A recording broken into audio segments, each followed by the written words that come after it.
అందరికీ నమస్కారం. కంటెంట్‌లోకి వెళ్ళే ముందుగా ఒక చిన్న డిస్క్లైమర్. ఇక్కడ డిస్కస్ చేసుకుంటున్నటువంటి టాపిక్ కేవలం విద్యా ప్రయోజనాల కోసం మాత్రమే.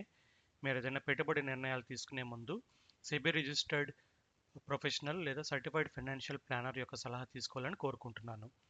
సో, ఈ వీడియోలో నేను డిస్కస్ చేసేటువంటి ఒక టెక్నికల్ ప్యాటర్న్ పేరు వచ్చి దాన్ని కప్ అండ్ హ్యాండిల్ ప్యాటర్న్ అంటారు. సో, ఆ ప్యాటర్న్ అనేది ఎలా ఫామ్ అయింది? ఫామ్ అయిన తర్వాత ఎలా ఐడెంటిఫై చేయాలి?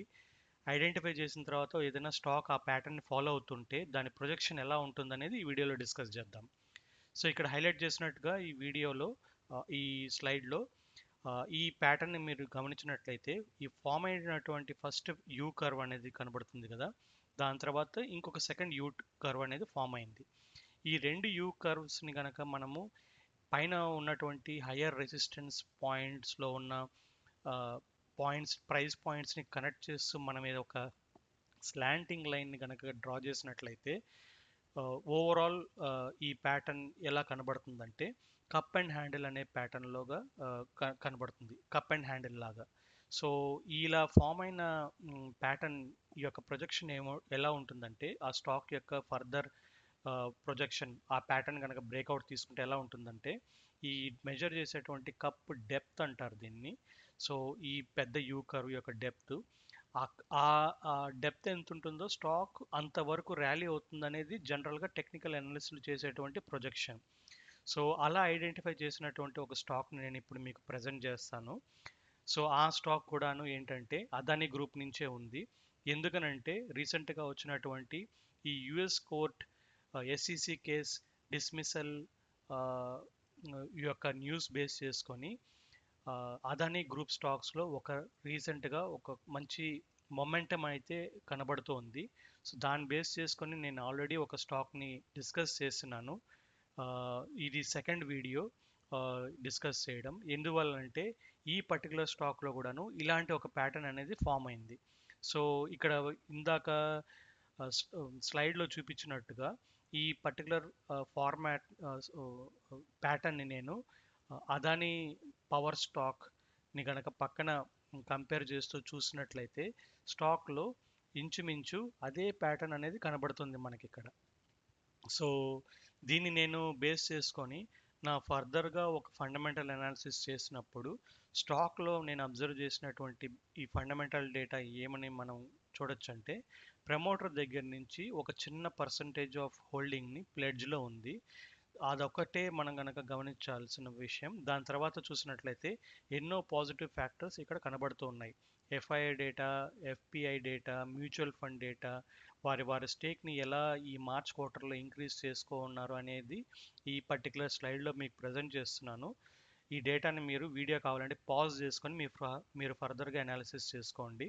నేను ఇప్పుడు ఇమీడియట్గా స్టాక్ని మనం ఫాలో అయ్యేటువంటి ట్రేడింగ్ వ్యూ అప్లికేషన్లో స్టాక్ అనేది ఎలా కనబడుతుంది అనేది ఒకసారి చూద్దాం.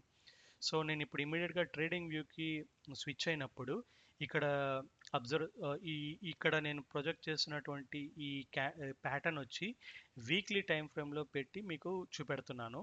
సో ఈ డేటా మొత్తం కూడాను అంటే ఈ ప్యాటర్న్స్ బ్రేక్అవుట్, స్టాక్ ర్యాలీస్ అనేటి అంతా కూడాను మనము ఏ ప్యాటర్న్ ఏ టైం ఫ్రేమ్ని బేస్ చేసుకొని ఒక ప్యాటర్న్ని ఐడెంటిఫై చేస్తామో దాని ప్రొజెక్షన్స్ కూడాను అదే టైం ఫ్రేమ్లో ఉంటూ ఉంటాయి.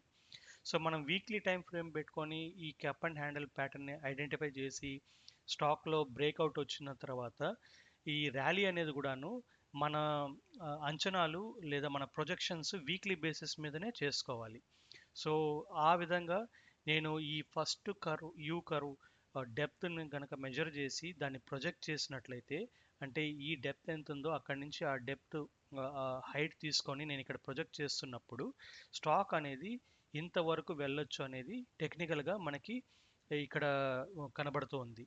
ఇప్పుడు ఇక్కడ మీరు క్లియర్గా గమనించినట్లయితే ఇక్కడ ఈ స్క్రీన్లో నేను ఎటువంటి ఇండికేటర్స్ని యాక్టివేట్ చేయకుండా చూపెడుతున్నాను. సో కేవలం ఇటువంటి క్యాండిల్స్ బేస్ చేసుకునే నిర్ణయాలు తీసుకోవడం కొంచెం ఖచ్చితంగా ఉండదు అనేది నా అభిప్రాయం. సో దానిని ఓవర్ రైడ్ చేయడానికి నేను యూజ్ చేసినటువంటి టెక్నికల్ ఇండికేటర్స్ని కనుక యాక్టివేట్ చేసి చూసినట్లయితే స్టాక్ అనేది నేను జనరల్గా డిస్కస్ చేసేటువంటి ఈ కలర్డ్ లైన్స్ అంటాను కదా, సో వాటన్నిటిని క్రాస్ చేసి స్టాక్ అనేది బ్రేక్అవుట్ తీసుకుంది as of last week candle, అంటే నేను వీడియో చేస్తున్న టైం ప్రకారం క్లోజ్ అయినటువంటి లాస్ట్ వీక్ క్యాండిల్ ఆ ప్యాటర్న్ బ్రేక్అవుట్ అయితే తీసుకుంది.